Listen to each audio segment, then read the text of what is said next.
চরিত্রবান মেয়েদের ভালো 4টি গুণ। প্রিয় ভাইয়েরা আমার, আপনি যদি কোনো মেয়ের মধ্যে এই 4টি লক্ষণ দেখতে পান, এই 4টি গুণ দেখতে পান, তাহলে ভেবে নেবেন যে এই মেয়েটা আসলেই চরিত্রবান, এই মেয়েটার চরিত্রটা অনেক ভালো। আমাদের মধ্যে অনেক ভাইরা আছেন এই ভুলটা করে থাকেন যে কোনটা ভালো মেয়ে কোনটা খারাপ মেয়ে এটা জাস্টিফাই করতে পারেন না, এটা অ্যানালাইজ করতে পারেন না। প্রিয় ভাইরা আমার, আপনারা অবশ্যই এই 4টি গুণ দেখতে হবে। কোনো মেয়ের মধ্যে আপনি যদি এই 4টি গুণ দেখতে পান তাহলে ভেবে নেবেন যে এই মেয়েটা আসলেই অনেক ভালো, এই মেয়েটা অনেক ভদ্র, এই মেয়েটা অনেক নম্র, সেই মেয়েটা চরিত্রবান। কিন্তু আমাদের মধ্যে এই ভুলটা অনেকেই করে থাকেন যে একটা মেয়েকে দেখলেই পাগল হয়ে যান। দেখা যায় রাস্তা দিয়ে একটা মেয়ে হেঁটে যাচ্ছে, আপনিও দেখা যায় হেঁটে হেঁটে কোথাও একটা যাচ্ছেন, তো হুট করে একটা মেয়ে সামনে পড়ে গেল।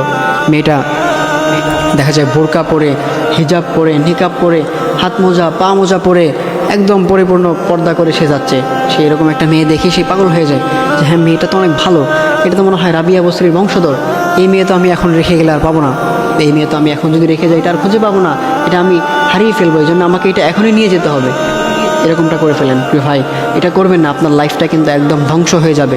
আপনি আপনার লাইফে কিন্তু অনেক বিপদে পড়ে যাবেন, আপনি আপনার লাইফে কিন্তু মারাত্মক ক্ষতিতে পড়ে যাবেন। এই জন্য অবশ্যই আপনাকে এই বিষয়গুলো জাস্টিফাই করে অ্যানালাইজ করে এরপরে আপনাকে একটা কিছু করতে হবে। শুধু একটা মেয়েকে দেখে আপনাকে পাগল হওয়া যাবে না। দেখা যায় যে অনেক মেয়েরাই বলেন যে আমি তো জীবনে কোনো ছেলের হাত ধরিনি, আমি জীবনে কোনো দিন কোনো ছেলের হাত ধরে হাঁটাহাঁটি করিনি। অথচ দেখা যায় সে জীবনে কোনো ছেলের হাত না ধরে সে হাঁটেই নাই।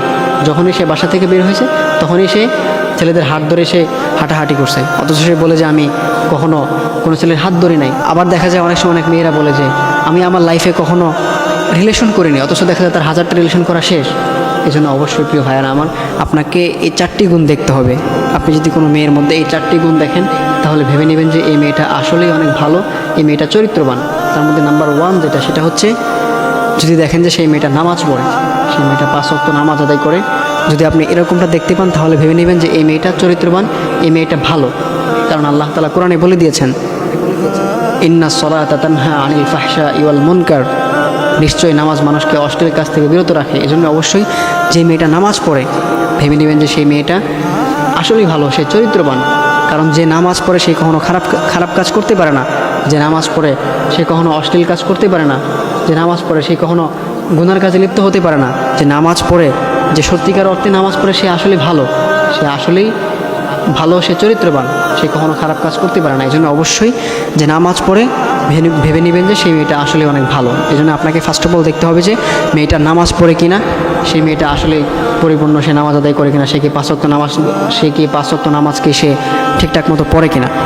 যদি আপনি এটা দেখতে পান তাহলে ভেবে নেবেন যে মেয়েটা আসলে অনেক ভালো, মেয়েটা আসলে অনেক ভদ্র, সে চরিত্রবান। এটা হচ্ছে নাম্বার 1।